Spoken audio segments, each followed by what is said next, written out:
Are you alright? No.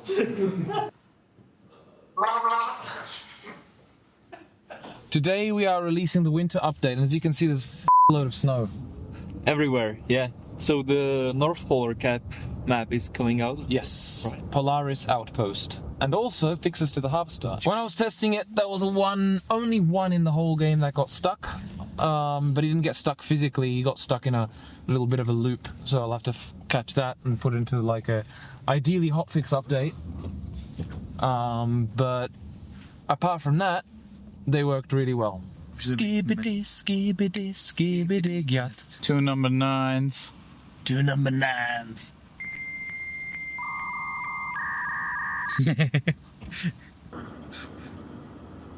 So in the past 3 months, we've been working on 3 new maps. The guys have been doing this in the meantime while I've been working on the AI. AI collision avoidance is almost complete, so we'll see that in early January.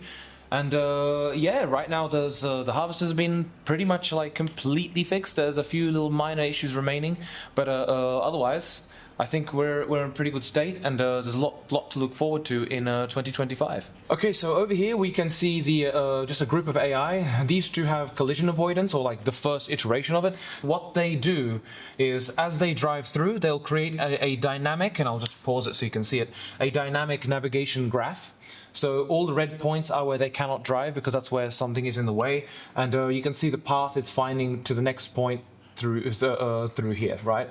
It uses a super fast A-star pathfinder. This is what should come in the new year very soon. So that's one thing to look forward to. And another thing I would like to show is the harvester docking. So there's nothing wrong with the path itself, even around the refinery, you know.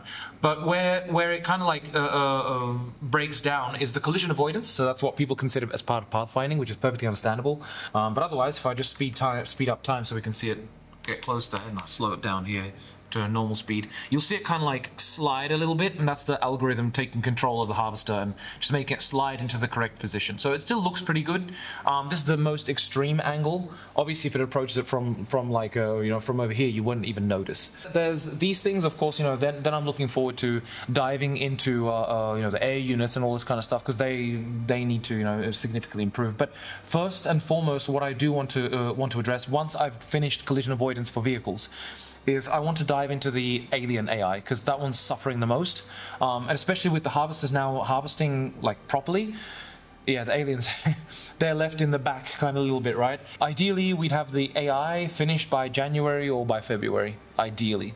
But of course, some things can take longer than expected. For example, with the harvester fixes, I spent the past 3 days fixing harvesters because it's difficult to debug. You have to wait for the edge cases to actually occur. So what I mean by that is you start it up, let it do its thing, and then, oh, here it's broken. So then you can try and pin down how that one broke, that takes a long time to do.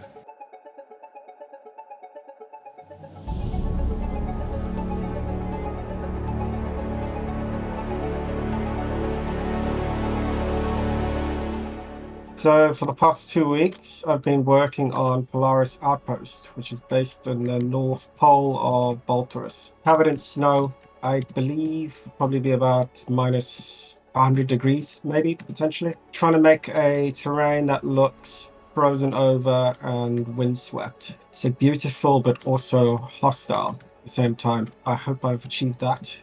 We'll see what the verdict is on that. We have frozen lakes and some caves on the map for people to explore. And at night time, we have beautiful aurora. But you can see the icy moon. The goal of the map was to provide a small, easy map to produce in the span of 2 weeks for Christmas, and hopefully exciting for the players. Something new, something different. The idea of this facility was for either Centauri or Sol to be investigating something in this location. So there is potentially something here that will be determined. This is another point of interest which may be expanded further. They are quite open plains with the Baltarium fields and biotics, or tar pits as they're called. You could fight over in these mountains, but preferably for infantry. If you're cunning, you could get a vehicle up here and snipe, but yeah, it's not made easy for that.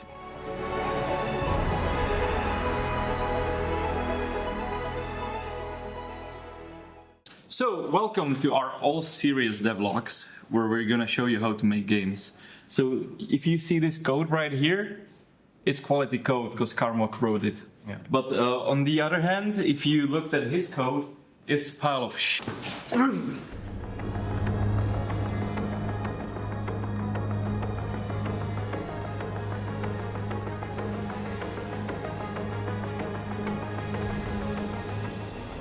I was mostly working on the siege mode, our take on tower defense mode. Siege mode is about two sides fighting each other, just like in strategy, in a way, but the match is already like in the middle, in the epicenter. Basically, all the action is already happening. So you have one base which is defending, and another virtual base which is attacking.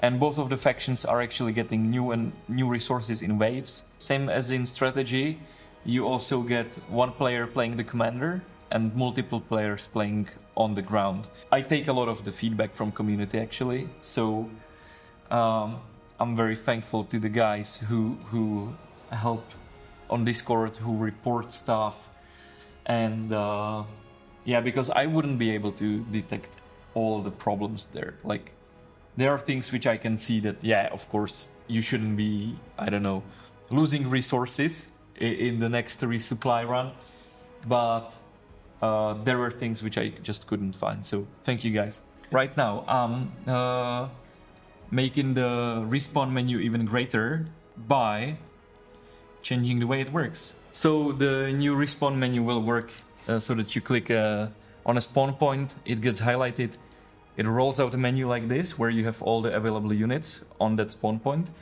and you click the unit, and bam, you're spawned into the map. It's just, you know, one more click away, so you don't have to click through like the menu.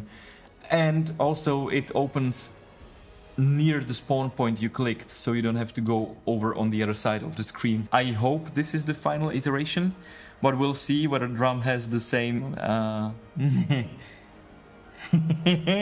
whether he agrees.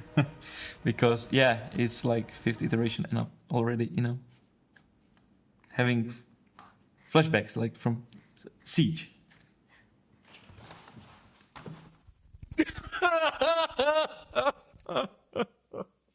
There is Crimson Peak Siege incoming in the new update, where there you play as Centauri, the defending side, and the Alien as the attacking side, because I listened to you, you know it guys, and I decided to make a siege with aliens.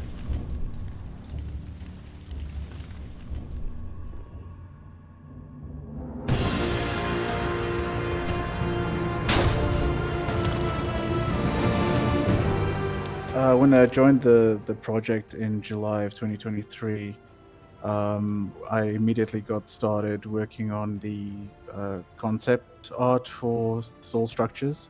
So kind of starting with a mood board and like various architectural inspirations. And then, yeah, basically just started in Blender, like concepting shapes and so on. Because when you're working with buildings, you know, it's just better like to start exploring the architecture in 3D. Did a bunch of iterations until we sort of got to like the final looks. Yeah, it was very inspired by Egyptian and Mayan, but also brutalist elements.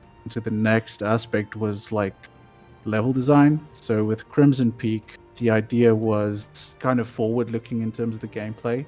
It's a bit more concentrated in the fact that like you want to know where to strategically expand towards, where you want to put your base down and like expand towards resources and kind of get some forward operating bases and like units getting produced closer to the front line. It was an awesome, fun team effort to make that map. And then, yeah, what I'm currently been busy with this month is the Soul Harvester concept. It's been quite the process. First, just like sketching out silhouettes and then moving into Blender again. I almost wanted it to be like the first time you saw the current or the Centauri Harvester in the game, you know, just like that sense of awe and like, oh crap, you know, like there's this like big vehicle on the horizon and you can actually like get into it and drive it. Yeah, probably head into production of that vehicle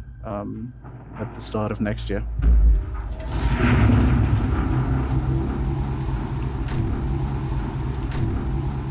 What do you have? What do you have, Drum? Bigger hat. Bigger head. Okay. Ready? Look. Put on the dog. It's all good. You look great, Rayla.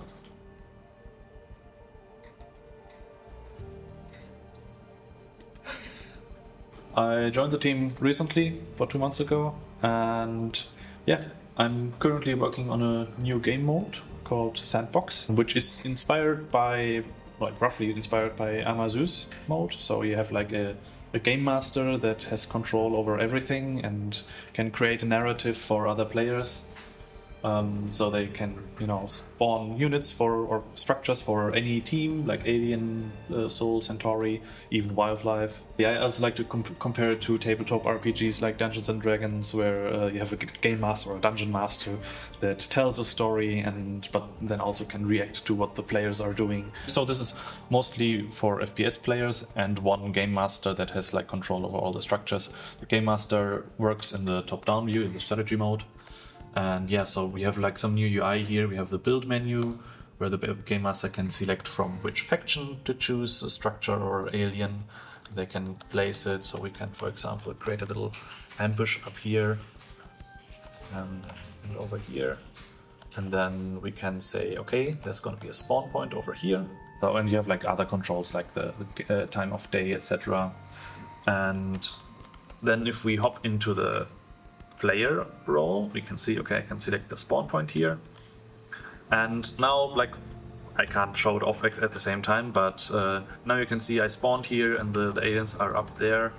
And the thing is, like, right now the game master could spawn in other units behind me or like in the fog of war to like create surprises for the player. There's a lot of creative freedom here. You can pretty much do this. You will be able to do this on any map that we have. And you can prepare scenarios and then load them in while the server is already running. There's many plans we have for this. We have objectives that the game master can set and the players will follow. So this is a very heavy work in progress thing. There's lots of things still to be done and to be improved. You will have a little Christmas present with this game mode, and you can already check it out.